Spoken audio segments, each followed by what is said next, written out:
Alright, we have a new powerful green tome that has an AoE already procced. Of course this is going to take out Hector, and come on, really?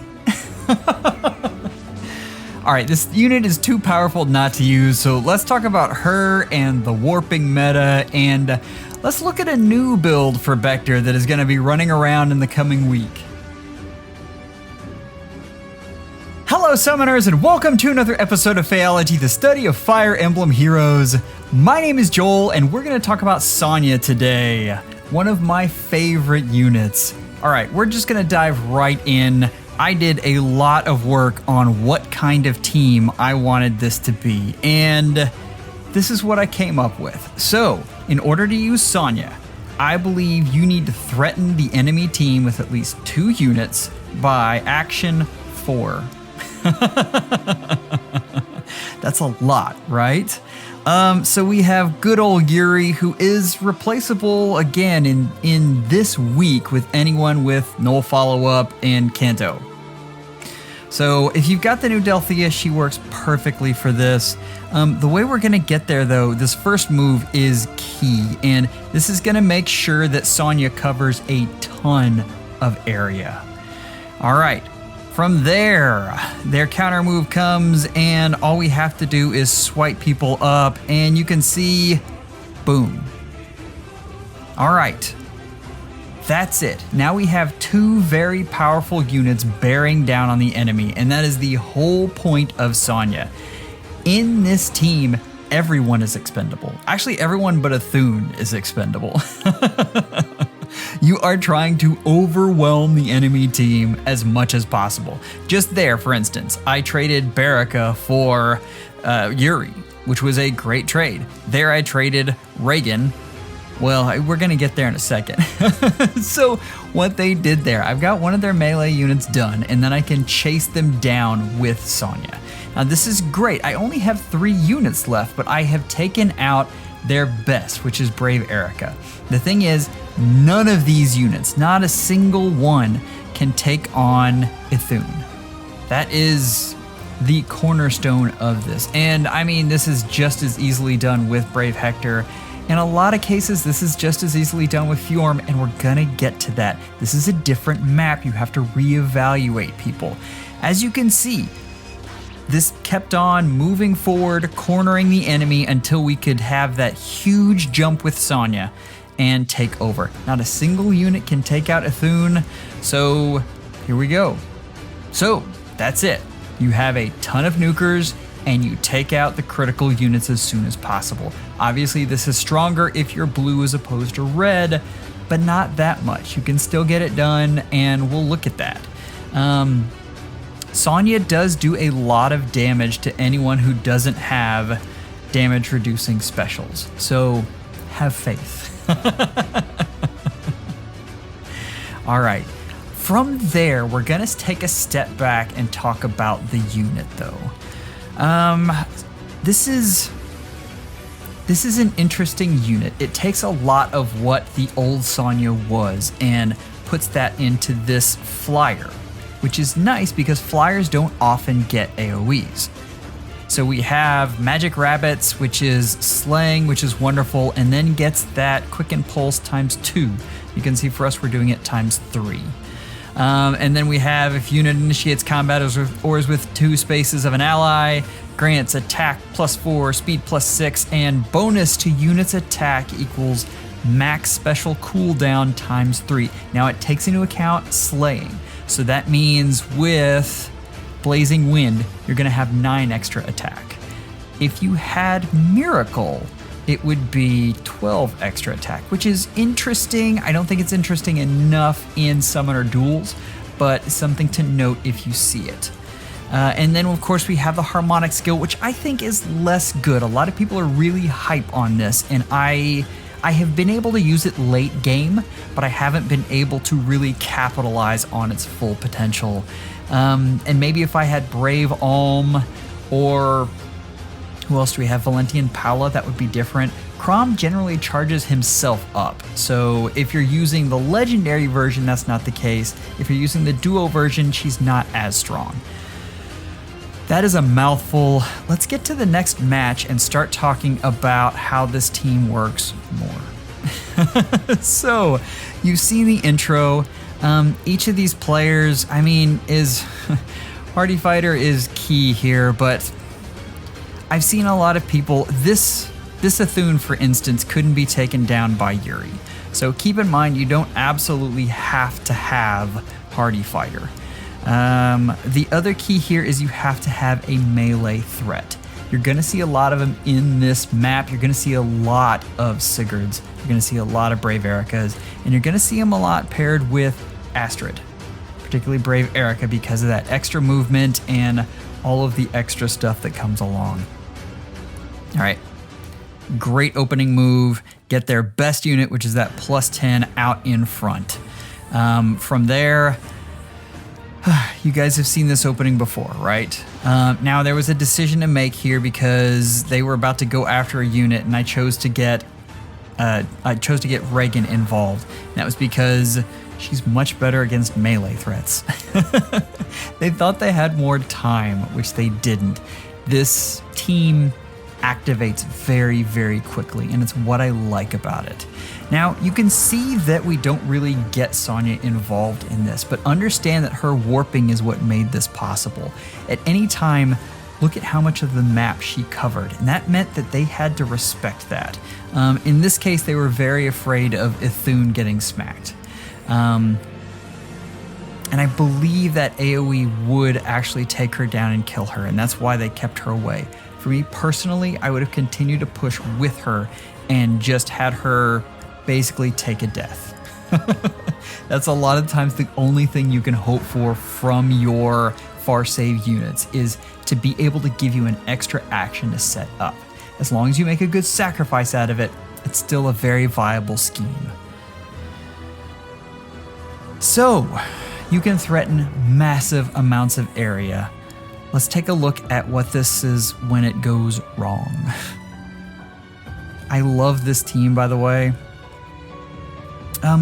More on the warping meta, though, and as we talk about that, the problem with the warping meta is that it's limited in its threat and range, which sounds weird because I just showed such a huge range for one unit, but if you look at something like Pathfinder and the lengths at which it can go to, it can reach all the way to the absolute other side of the map. On maps where you don't have anything in the middle here, I mean, you guys have seen it. You're going to see calves everywhere. They are the thing right now. If you want to run Reeve, Yuri's probably everywhere too. Although, again, we've talked about it. I'm probably just canceling Yuri altogether when it comes to Summoner Duel Survival. Just briefly, I am a big fan of Sita. She's a great role player, much like Sonya. Sonya is not a carry. In this, Yuri is still the carry. That is, we're not denying that there. But Sonya is an excellent backup and can provide a lot of range while getting another 3 movement ranged unit into position. So they're going to start moving immediately and get this going. And you can see Hardy Fighter is just very powerful. This is a case where Athun is good, but Brave Hector would have been better. Brave Hector actually would have secured that kill.